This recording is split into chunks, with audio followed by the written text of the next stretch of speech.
Welcome to the Unfinished Leadership Podcast. My name is Jon. I'm your host. And on this episode, we're talking about resilience. So important that you and I as leaders become and remain resilient. I'm going to be talking to one of my best friends, lifelong buddy, Chris DeLeenheer. He's one of the most resilient leaders that I know.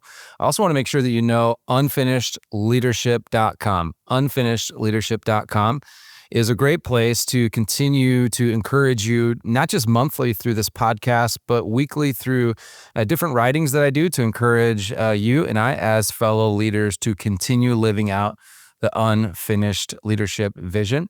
You can also order some of our resources there, the Stay Ready Journal, some hats and other things like that. But I hope that serves you well. Without further delay, here's my conversation with Chris DeLeenheer on resilience.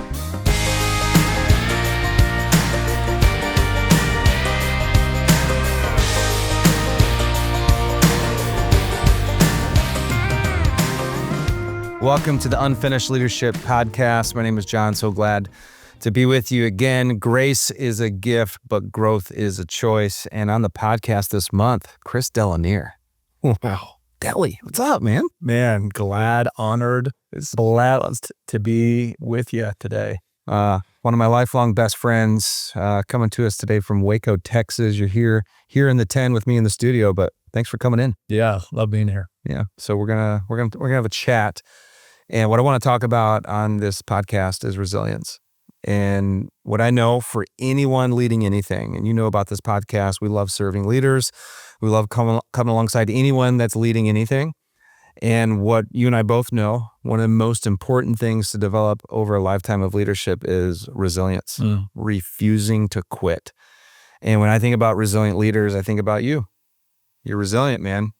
Honored. And Wow. so let's go all the way back to when you and I first met. We were juniors in high school, being recruited to play baseball at the University of Kentucky. Yep. And it was love at first sight. I mean, I saw you, you saw me, and we just knew it needed to happen. We've been boys ever since. Yeah. Went to college together, played ball together. And that's when some of your journey began of life getting hard. So take us back to when life started to get hard. We're freshmen now at University of Kentucky. You were all state in the state of Kansas. You were the man, football, baseball. I don't know if they can tell on camera, but you're a large man. You're 6'5", absolutely shredded, 10% body fat. But life got hard there in Lexington, didn't it? Yeah. So take us back. Yeah, I'll even kind of take you prior to that, of what I kind of came into, because I think a lot of times, our story of where we come from has a lot to say with what our reality is, in the day. And so, my dad grew up in a really tough situation, alcoholic parents, dysfunction all around, started washing dishes when he was 12 years old. So he grew up, paid for his own college. He was a 2-sport athlete in college as well. And so he grew up in a really tough environment. I think one of the things that he wanted for me and my sisters was for us not to experience that. And so I think the blessing of it is he really provided a lot of opportunity for us, really believed in us, really positive. Maybe the downside is kind of sheltered us maybe from those tough moments, maybe making it a little easier than it needed to be at times. That, we've dialogued about that since then. And, so for me as a high school kid, sports just kind of came naturally. I could kind of be better than everybody, not working at it. And, so coming into college, I thought this is going to be a cakewalk. And man, I can remember the first day we get there and we go to batting practice and they hand us a wood bat. And, I never hit with a wood bat. And, these guys are standing in, the guys in my position, and they're just lacing, just roping. Yeah. And I get up there and I feel like I'm hitting with a wiffle ball bat. I mean, just ducks, you're just right out of the infield. And I think the coaches were looking at me and the players were looking at me and thinking, this is one of our big recruits that we just brought in. And, I just got a wake up call to the reality that, I'd just been a really big fish in a small pond, and everybody around me was extremely talented, and had work ethic and had things that they had been doing and habits they had been following for a really long time that I did not have. I had natural ability, but not really great work ethic at that time in my life. Yeah. And, I remember those days I was there with you. We were so excited to get to the UK and play, and our recruiting class was amazing. And things just went south like real quick. And so all of a sudden, you were talk to us about the day when your locker room became a little different than everyone else's locker room. Yeah. So, back in those days, there wasn't a portal, there wasn't, people jumping around for schools. And so I think early on the coaches realized, hey, we made a bad recruit. And so the messaging to help me make a way out, kind of coach me out of the organization or out of the program, was probably one of the agenda items that they had. And so I remember I showed up one day and my locker had a different name on it and somebody's stuff in there. Look around, I can't really find any of my stuff. So I go to the equipment manager and he said, oh yeah, sorry. Some of the guys came over from football. We're going to need you to dress in your dorm room and just carry your stuff across the quad and just come to practice. And, they tell you this and you're a freshman, you don't know anything. And so there's this thing internally where like, that doesn't seem normal to not have a locker when you're on the team. But real quickly, I you read the tea leaves and realize these guys don't want me here anymore. And so I got to exit out. And it was, it was embarrassing. Yeah. It was. You're walking across campus and I walked across campus with my spikes and my bat and my glove. Yeah. And it's not Halloween. Yeah. Yeah. Oh, that's fun. That guy's dressing up as a UK baseball player. Yeah. No, I'm actually kind of on the team, kind of fish. Yeah. So my mental space, I was depressed, because at the time baseball was like my identity. It's like who I am. I was like, wasn't good at school, really didn't know what else I would do. I just assumed, hey, I'm going to go to college for a few years. I'm going to sign a contract. I'm going to go play professional baseball. And that's what my life will be. And I am slowly looking at it and being like, that's not happening. And so what am I doing with my life? And so I ended up having to move home, went to a local junior college, not playing baseball, living in my parents' basement. And worst time of my life. I'm alone. You're what, 20, maybe 20 years old? Yeah, I'm 20 years old. I'm alone. I'm working at a batting cage, and I'm going to a local junior college by my house where it's kind of where the kids who weren't going anywhere in life went. Yeah. And here I was, the kid that signed the big college scholarship. Yeah. Now I'm back living at home in my parents' basement, with no baseball future. While I was in Kansas City, I'm working at this batting cage and I was they're like picking up balls and, cleaning things up. And one of the guys that coached pitchers was like, hey, do you want to get in here and throw a few? And, at the time I was like 6'5" lefty. He's like, I can bring a little bit. Yeah. You'd never see me do anything. And so, you get in there and just play catch with him. Yeah. And I remember every time I'd throw it to him, he'd say, wow. And I'd throw another and be like, that looks good. And it was really positive. And we get done and he said, hey, where do you want to go to school? And I said, anywhere that I can. All the other school I had, been recruited by some other schools. I'd called them after Kentucky. They wouldn't even take my call. Like, I was like, nobody wants me, man. I don't know where I'm going to go. I don't know what I'm going to do. He goes, you can go wherever you want. And I was looking at him, I'm like, what? And he goes, man, I'm a professional scout for the White Sox. I know what I'm looking at. You got it. And, I didn't really believe him in the moment, but I just started working with him. And then one day he's like, man, it's time. And I was like, where do you want to go? You can pick any school you want. And so I just threw the biggest one out there. It was Baylor. I go, I want to go to Baylor. And at the time, Baylor was a top 5 program. And, I remember I said Baylor and he goes, great, we're going to Baylor. No pause, no hesitancy, no like, just, he's like, great, that's it. And so he makes a call down there and he goes, yeah, man, I talked to him. You just need to jump in your car, drive down there and go meet the coaches. And, still at the time, I'm like, I don't totally know how this is working. And so I jump in my car, make the 11-hour drive down to Waco, drive right up to the baseball stadium, knock on the door. And, one of the coaches lets me in and I just said, hey, I'm Chris DeLeenheer. I'm here to play baseball for you guys. And you're there to pitch. And I'm there to pitch, and I had not pitched until junior college, right? So I switched. Because you're first baseman. Yeah, as a literal prototype. Yeah. Major league first baseman. And but now you're pitching. Now I'm pitching. And so I really was like, hey, I got to learn how to pitch. And, I ended up, going and playing summer ball in Kansas City. And, just trying to get as many innings as I could throwing through so much, ended up getting tendonitis in my shoulder, come in the fall, go into his office, said, hey, it was a good summer. I got tendonitis, man. I can barely throw. Mm-hmm. And he looks at me and he says, Chris, Del, they normally call me Del.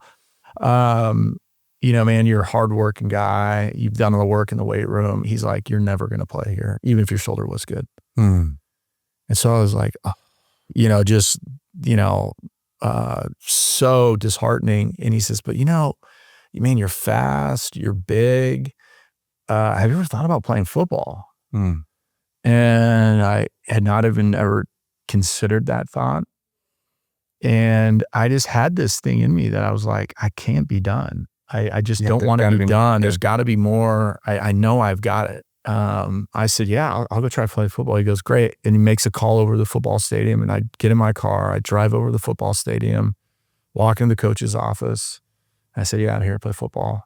At the time I'm a junior.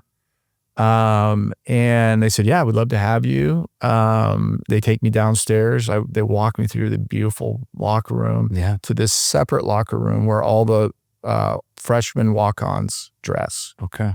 And, during that time, I remember when I came over, they didn't know my name. DeLeenheer, which is the worst name ever on the back of a jersey. So long. And just so 5 E's just stretched out across the back of a jersey. And I remember the first day the coach looks at my name. He looks at me and goes, I can't say that. He goes, you're baseball. They called you baseball? Yeah. So they called me baseball. And so for the first 6 months, no one knew my name. I'm in the freshman locker room with a bunch of walk-on freshmen. Yes. And I'm the tackling dummy. You're getting just crushed. And I'm just getting hammered. And was like, it's kind of romantic for the first few weeks and month that you're doing it, right? You're just like, look at me, I'm Rudy, I'm doing it. At month 3, month 4, month 5. And the deal of they don't care if I get hurt or what, I'm literally just like a piece of meat out there. And so it was one of those things that I was like, I've got to decide. I have to decide, is this going to be for me? And do I want to put in the work to be able to work my way up? Mm. And so then we get to the spring. I came into the spring. I was 250. Okay. I put on a ton of muscle. At the beginning of the spring, I was the 6th string. By the end of the spring, I was a starting guy. And, was our ESPN player to watch. I had a fantastic spring. Did they know your name at this point? And by that time, when they finally knew my name, they moved me into the normal locker room. I got my own locker. Bro. I can remember, our first game, we ended up getting murdered. We played at Cal, but I can remember, you're underneath the tunnel and you can just, you hear the noise, right? It's just 60,000 people. And I'm sitting in the tunnel, man. I'm just in tears. Yeah. Because I was like, literally for me at that stage of my life, felt like I went through 4 years of hell to get to this point. And it was just a lot of by myself, workouts by myself, training by myself, believing in myself, just having to kind of go that lonely road. Yeah. Because I had a goal. I wanted to be a Division I athlete. Yes. And it gives me chills, man. Just picturing you in that tunnel, remembering all that you've gone through. Yeah. One of my favorite quotes of all time is life doesn't happen to you. It happens for you. That's right. And when we get into this victim mindset, which life is happening to me, they are taking my locker, most people right now that are watching this probably don't play college sports. Some probably do. But, in your own life, they just moved departments on me. Now I'm not in this department. I'm in another. Life is happening to me. But I know that you're like, no, life is happening for me. And now in hindsight, you look back over that painful journey and it's one that you wouldn't trade. In fact, it's a journey that you've made sure you would never forget. Talk to us about 85 and, that being your number at Baylor and why you've decided to keep that number front and center in your life and what that's doing. Yeah.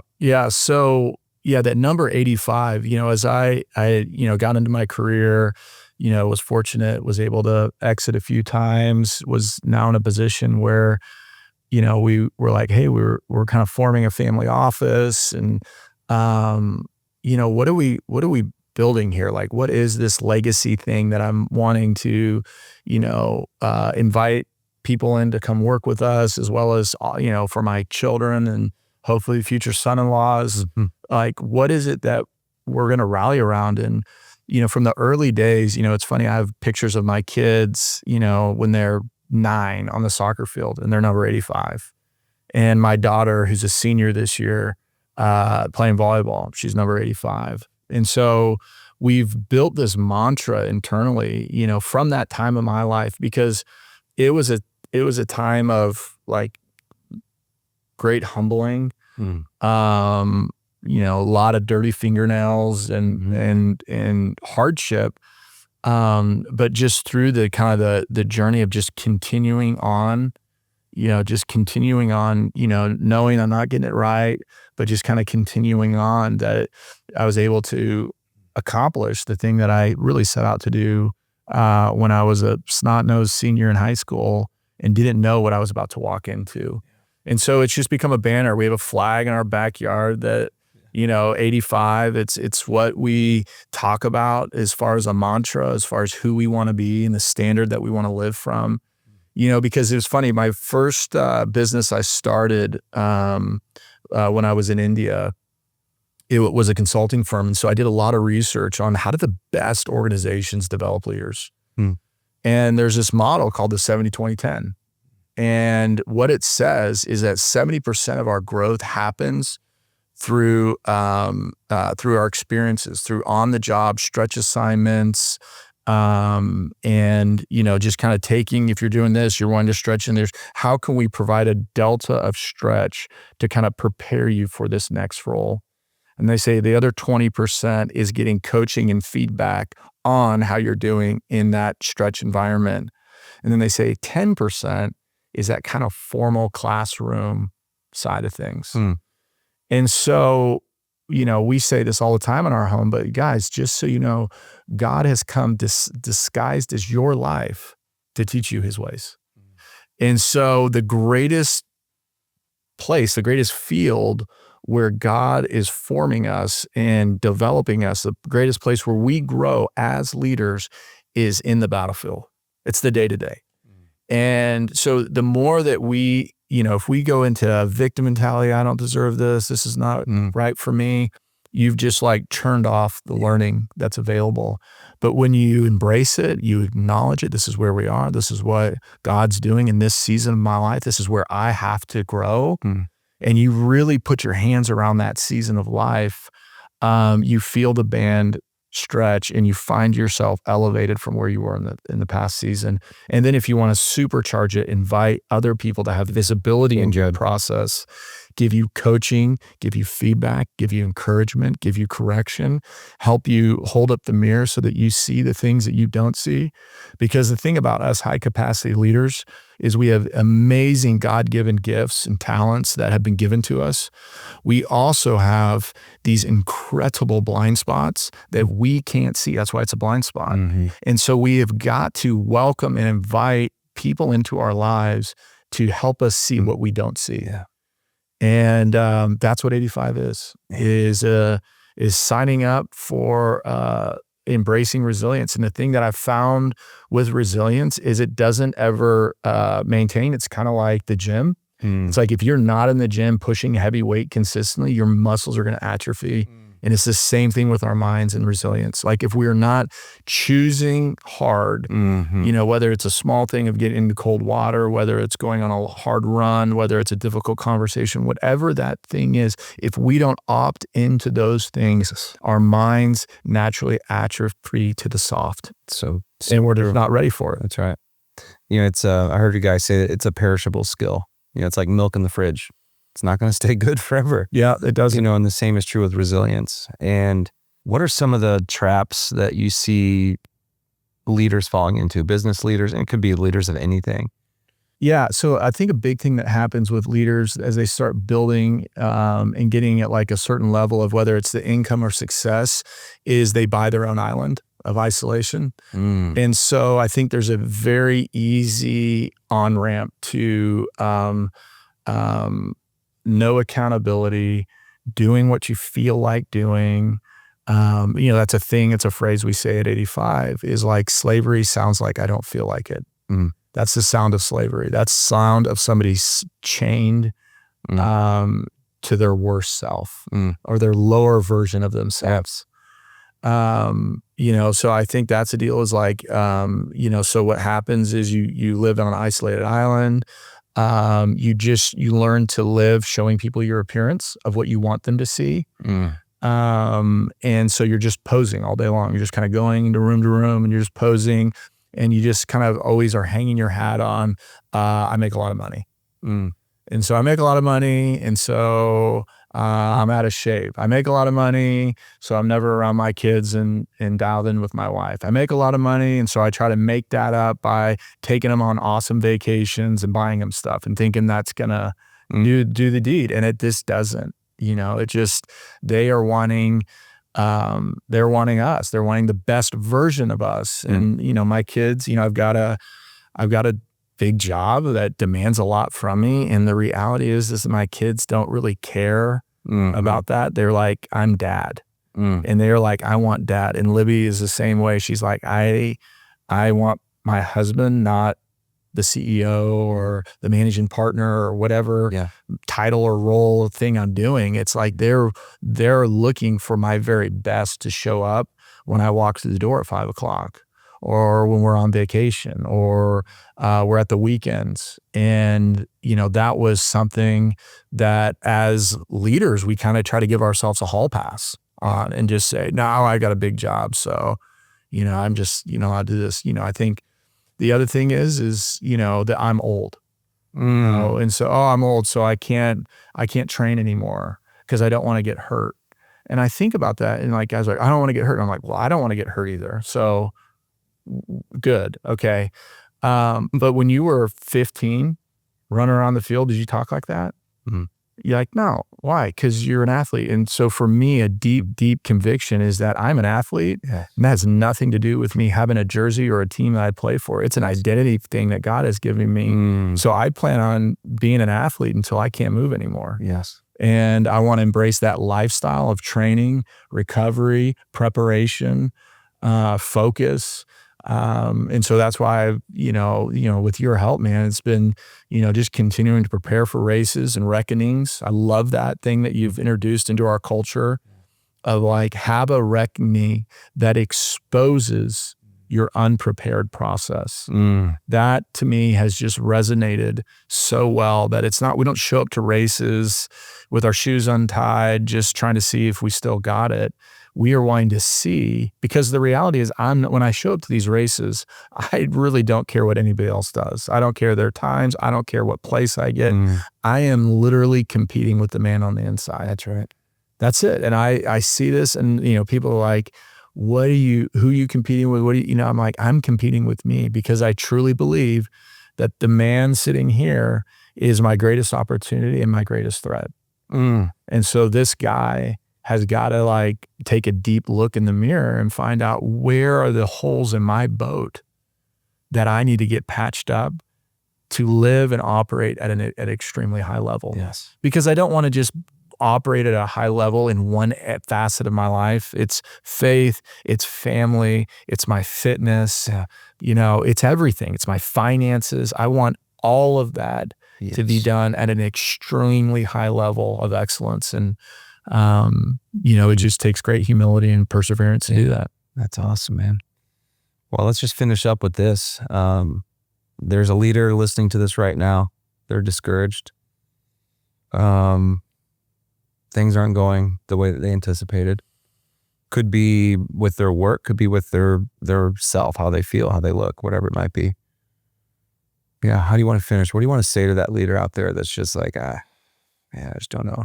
Yeah, I think the biggest deal is, if you're wondering one day whether it's, you're a middle manager, working to be a senior manager, you made $100,000, you're trying to make 500, whatever the thing is, if you think that imposter syndrome can be bought or promoted out of, you can't. We all struggle with it. It is a thing that every leader is asking is, do I have what it takes to do the thing that I'm here to do? And the reality is you have to decide that. You have to decide. I have a phrase that I have by my treadmill. It says, no applause needed. It's like, I don't need other people to tell me what I will go do. I have to decide myself through the Holy Spirit, of course, but I have to decide this is who I am, this is where I am, and we're going to get there. And that would be my greatest encouragement. And the other thing too is if you feel macro overwhelmed, then buy into micro habits. That's good. So if you feel like I'm so like, when people meet me and they're like, I was 300 pounds overweight, I couldn't run more than a mile. And this wasn't like 10 years ago. This was like 4 years ago. Right. So I absolutely know what that is. And I was 41. I just came off a torn ACL, and I had said, I'll never run. Oh, this is just who I am. I'm the fun, jolly guy that's always up for, having a beer after work. Yeah. And, had to really do the look in the mirror and give it so people didn't see me today and they think, well, yeah, it's easy for you because look at you now. And they don't see the guy. I always have a picture on my phone. I'm like, no, this was me 4 years ago. And, so I say to you, if you're like, when guys are like, how do I get in shape? I'm like, learn how to drink water, learn how to go on a 30-minute walk, learn how to take vitamins every day. Like just do one of those things, run it for whatever it is, 60 days, and then stack a new one. Because people can change? Because people can change. And you can change. And a lot of times we don't change because we're trying to eat the elephant all in one bite. And I'm like, just do one small thing consistently for a period of time and then add another thing. And so when I meet guys and they're like, I want to get like you next month. And I'm like, it's not going to happen because I did not become like this overnight. This did not happen. I had to learn how to eat. I had to learn how to sleep. I had to learn, how to do recovery. I had to learn how to train. I had to learn and it was a process. And then building habits and disciplines around those things was a process I had to go through. And you can't cut the corners to figure out the process. So good. I mean, it's the same thing too with work, whether you're a sales guy that is more sales oriented, but you've moved in the CEO role and you've now having to learn finance. It's like, you just got to start breaking it down and building those capacities in this new role that now demands that you do more than you did when you were just in this specific role. And so it's like that. So I often use like the physical deal, but it's the same thing in our professional careers. It's the same thing in your marriage. It's the same thing with your kids. Same thing. It's so good. Well, Del, you live the unfinished, stay ready life. Really unlike anybody I know. Thank you, brother. And I just want to say this, and you didn't ask me to say this, but the Stay Ready Journal, and that is, if anyone was like, hey, I need a blueprint for how to do it. I remember when you introduced it to me, it's now become how I live every day. It's just like that has become so embedded into the fabric of my life. I couldn't recommend that more as a blueprint for guys that are trying to get get out of the starting gate. Yeah. You want to get going. Bring in people around you. You don't need to recreate the wheel. The best thing you can do, find somebody else, get a roadmap. Stay Ready is a fantastic roadmap. Follow it, get people to do it with you, and just get going. Awesome, man. Thanks so much for being on the podcast. I have no doubt you've added a ton of value to so many people. I like to finish every single podcast with reminding people to share this with a friend. There's somebody out there that needs to be encouraged. Grace is a gift, but growth is a choice. Love you, buddies.